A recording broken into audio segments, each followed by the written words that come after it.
All right, so let's continue. This is Revelations chapter 11, all right, verse 8, you know, and it reads, it says, and their dead bodies shall lie in the street of the great city. All right, now the dead bodies, let's go into that word. Strong's G 4430. Doma. Doma. Right, Doma. All right, now it says, here it says, a fall, a downfall, metaphor, a failure, defeat, calamity. All right, and that's what the Israelites had to face. We faced calamity. All right, and eventually we were taken out of that land, all right, and dispersed throughout the four corners of the earth. Now that land is being taken over by, uh, the heathen. All right, Luke 21 and 24 says, and they shall fall by the edge of the sword, and shall be led away captive into all nations. All right, and the bulk of the Israelites went into West Africa. All right along in Europe, and you had Israelites displaced all over the place.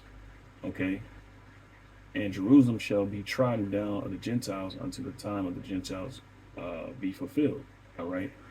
Now it's coming to the point where, their time is almost up. Speaking on the heathen who actually run the land. Okay. So right here alone is telling you that the Israelites are still displaced, and that's why we need to be. That's why the Lord is coming to save us, to put us back in that land. They said the Lord is going to do it Himself. Okay, the scriptures talk about the strangeness of our salvation. Okay, so the heathen run this land. All right, until the times of the Gentiles be fulfilled, until their time is up. Okay, and it's getting very close. You see, it's getting very close. But Revelations 11 and 8 goes into us, our dead bodies that shall lie in a great city. The great city is America. Okay, the dead bodies is a dark saying or a riddle for us falling as a people, falling. All right, it says failure, defeat, calamity, and error, lapse into sin, that which has fallen, the fallen body. So it's not literal. Okay, it's not literal, which we all know, and this is more so for the newcomers. Okay, all right. It says, and their dead bodies shall lie in the street of the great city, which is America. Right. So we were in a fallen state. Okay, and that's what it means by dead bodies. We were in a fallen, failed, calamity state. Okay, and when you look at slavery, there you go. All right, that shows you the fallen state. All right, it says where also our Lord was crucified. Okay, meaning He was crossed out. All right, when you look at Renaissance Christianity, all right, the Christendom world, all right, they crossed out the Lord and they put up the face of a traitor. I don't want to say a traitor. I don't want to say it like that. But they put up a face of an Edomite in his place, and this place is never spoken on Yahushai. All right. He was never truly spoke about in the right way until now. Okay. Let's see. It says metaphor to crucify the flesh, destroy its power utterly. The nature of the figure implying that the destruction is intended with intense pain. All right. And essentially that's what they're doing. They just, pretty much crossed out the Lord. Now and here's the point. It's pretty much the point of the whole lesson, Revelation 11 and 9. It says, and they of the people and kindreds and tongues and nations shall see their dead bodies. Right? So the heathen nations, they see these dead bodies. Israel in a fallen state, in a failure state, in a calamity, right? 3 days and a half. And the 3 days and a half represents 350 years. All right, because in the Bible goes into how a day is equated to a year, years to days. Okay, you can read Daniel. All right, let me see. I did have something on that. Let's see.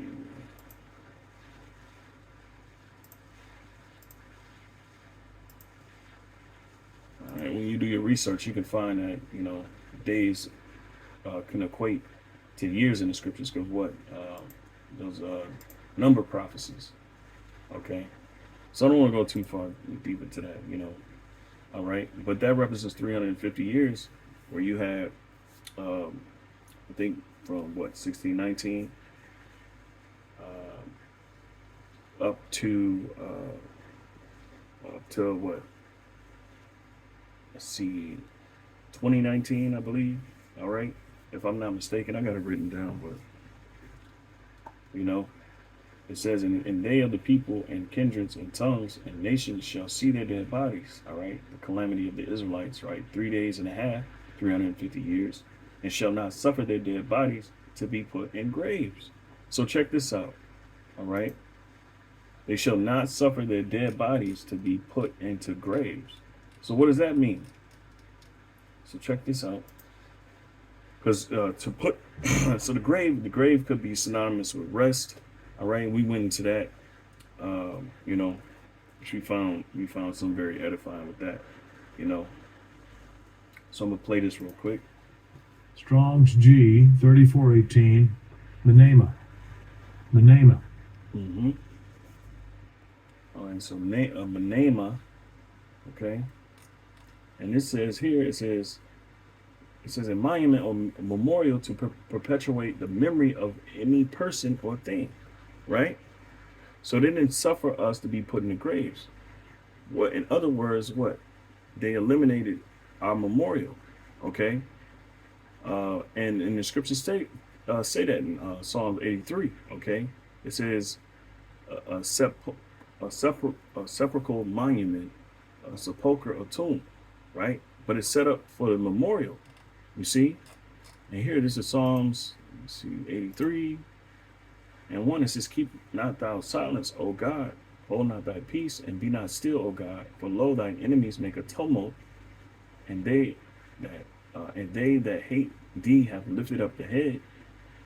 They have taken crafty counsel against thy people, and consulted against thy hidden ones. They have said, come and let us cut them off from being a nation. Right. And it goes to them, you know, pretty much taking that memorial away, our remembrance away. All right. Psalms 83 and 4 again. They have said, come and let us cut them off from being a nation, that the name of Israel may be no more in remembrance. All right. You see? So they wanted to take the remembrance of Israel out of the land. That's why it says what? And did not suffer. It says, and they of the people and kindreds and tongues and nations shall see their dead bodies 3 days and a half, and shall not suffer their dead bodies to be put in graves. Right? So they took the memorial away. Okay? Because that's essentially what the grave represents, a memorial. Okay? Pneumoa, if I'm not mistaken. All right, the Greek word. Okay.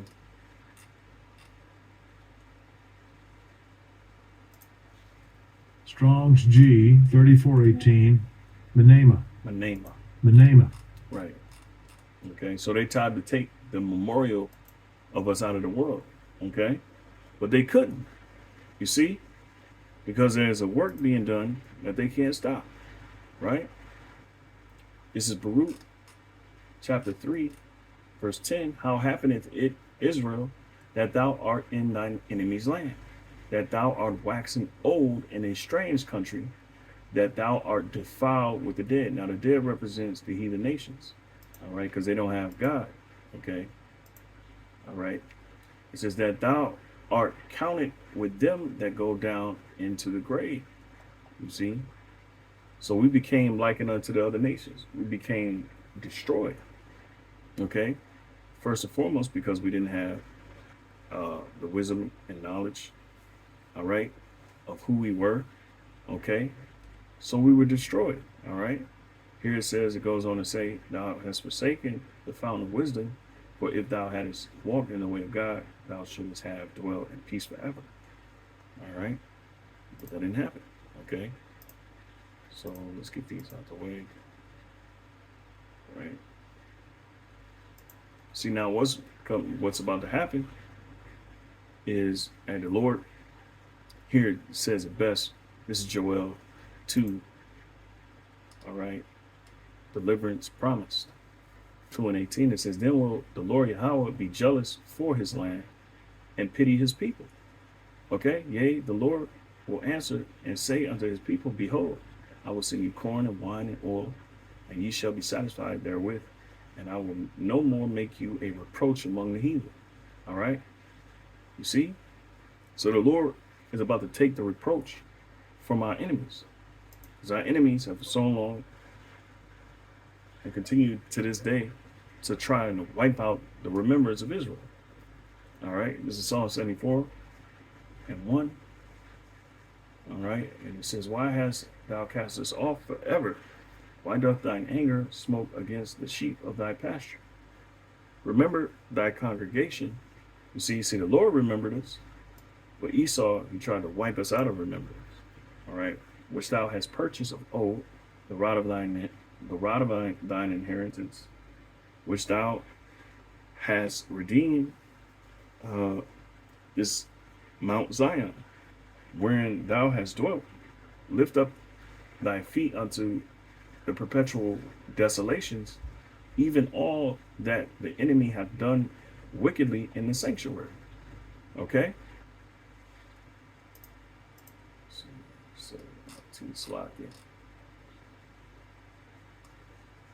It says walk through. Okay, so walk through.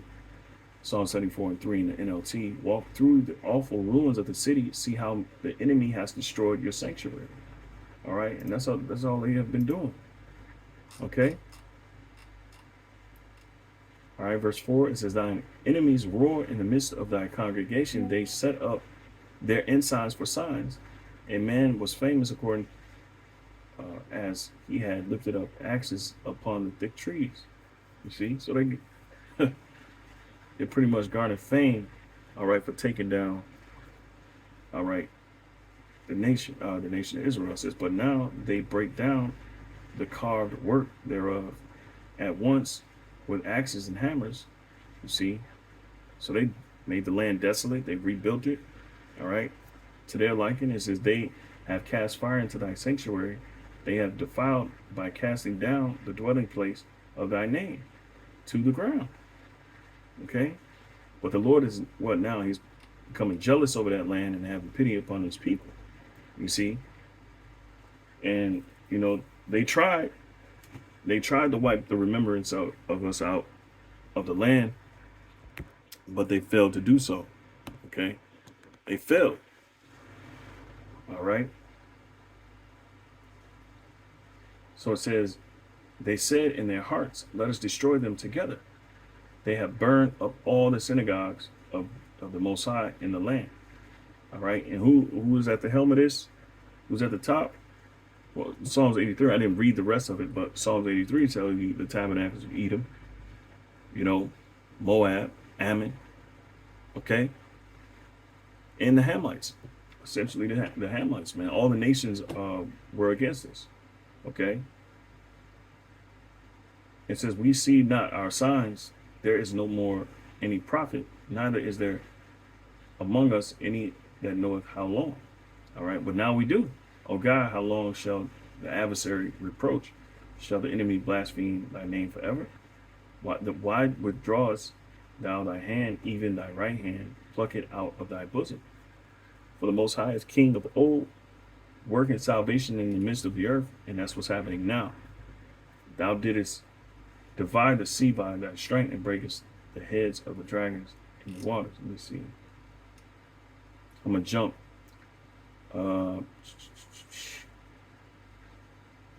This is Psalm 74 and 20. It says, have respect unto thy unto the covenant, for the dark places of the earth are full of the habitations of cruelty. All right.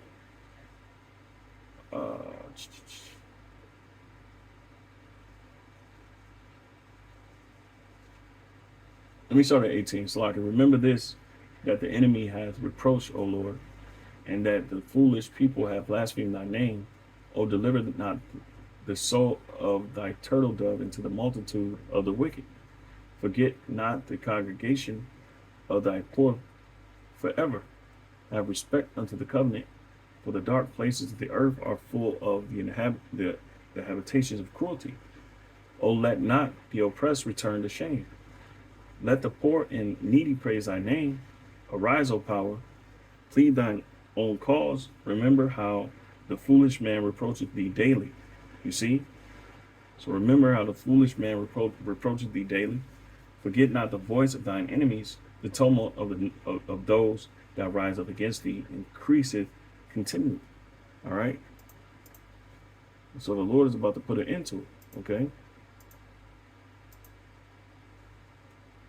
All right, let me see. That's right. The Lord is about to put an end to it, man. All right? And so for the longest, they've had us, had it to where, they were, able to suppress the memory of Jake. All right? But now, all right, Revelations 11 and 10. I'm gonna keep reading this. This is, and they that dwell upon the earth shall rejoice over them and make merry and shall send gifts one to another, because these two prophets tormented them, right, that dwell on the earth. All right. And that was Israel and Judah, you could say. Okay. All right. And this is all, the nations came pretty much with a vengeance. Okay.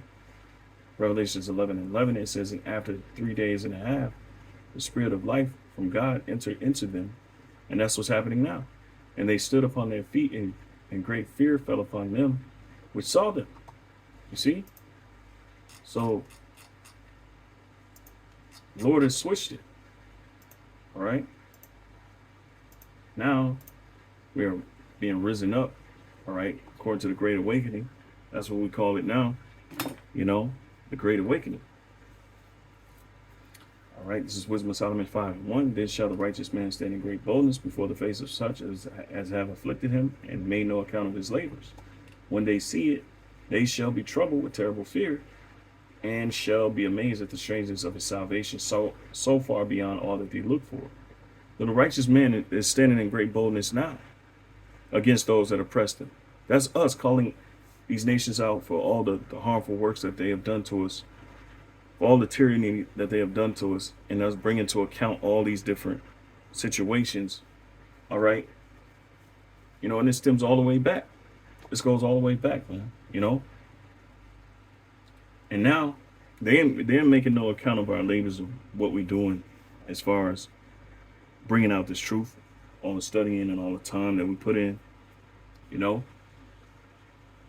So now when they see us rising up, as the scriptures say in Wisdom of Solomon 2, now it's come to the point where we're grievous to behold. All right, because that truth, it just hits different, especially against the wicked. All right. And now they're afraid. And they're going to be more afraid when the Lord starts to show his strange work, as it says here, and shall be amazed at the strangeness of his salvation so far beyond all that they look for. And they repenting and groaning for anguish of spirit shall say within themselves, this was he whom we had sometimes in derision, and a proverb of reproach. We fools accounted his life madness, and his end to be without end, or without honor. Right? So you got another thing coming because of what? The Lord had chose Israel. Okay? And he didn't leave us forsaken, as they would hope. But instead, he showed us mercy. Okay? He showed us mercy. And that's why the scriptures say what? Isaiah 41, comfort ye, right? Am I 40? Yep, that's 40 and 1. Isaiah 40 and 1, it says, comfort ye, my people, saith your God. Speak comfortably to Jerusalem and cry unto her that her warfare is accomplished. Okay? And our warfare, of course, is not accomplished as of yet, because it's still a war. So the spiritual war that Esau is waging over us. And eventually he's going to try to come after us, but that's when the Lord is going to show his strength. And that's when our boldness is going to manifest, man. All right? He's going to manifest his strength, and we're going to become bold in the Lord. All right? Because the time is almost up. All right? It says that her iniquity is pardoned, for she hath received of the Lord's Yahweh's hand double for all her sin. You see? So we've served out our sentence. Okay? The voice of him that crieth in the wilderness, prepare ye the way of the Lord. All right? He that hath an ear, let him hear it. And the one that had done this in our time is our elder, all right, Abba Bivens. Okay, the Spirit was on him. Okay, what? To turn the heart of the fathers back to the sons and vice versa. Okay, so that we may turn to the Lord.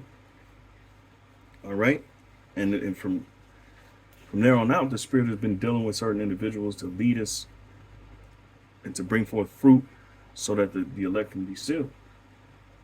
All right, make straight in the desert a highway for our God. Every valley shall be exalted.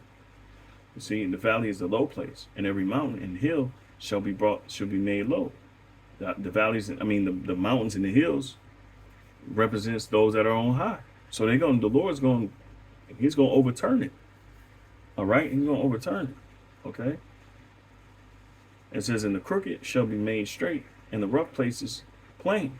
You see, in the glory of the Lord, Yahweh shall be revealed, and all flesh shall see it together. So everyone is going to see this, man. All right, for the mouth of the Lord has spoken it. Okay, that's right, man. So the Lord is about to, even though they tried to take our remembrance away out of this world, the Lord remembered us. Okay, the Lord remembered us. All right, and He is about to save us. Okay. So with that, hey, Lord, when this is edifying, I really just want to point that out in Revelations 11 and 9. The fact that these nations have tried to take the remembrance of Israel out of the earth, but the Lord has preserved us. You see, He's preserved us, and now we have woken, and now Esau's, he's making his moves and trying to ultimately eliminate us from inheriting that birthright, but they can't. So with that, Lord willing, this was edifying. Until next time, I say shalom.